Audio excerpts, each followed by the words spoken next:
সঠিক বিচার হয় না, পাই না। আজকে আমরা অত্যন্ত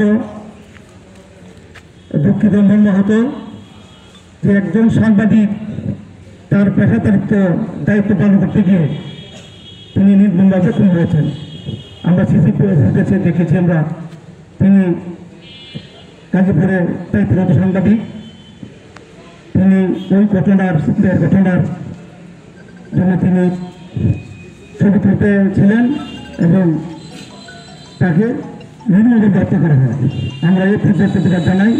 পাশাপাশি আমরা যাতে সাংবাদিক সমাজ যাতে নির্ভয়ে তাদের দায়িত্ব পালন করতে পারে, তারা যাতে সত্যতা প্রকাশ করতে পারে, সেই জন্য প্রশাসন সহ আমরা এই সরকারের প্রতি দাবি জানাচ্ছি। পাশাপাশি আমরা সবাই আজকে ঐক্যবদ্ধ হয়ে এই হত্যার প্রতিবাদ জানাচ্ছি।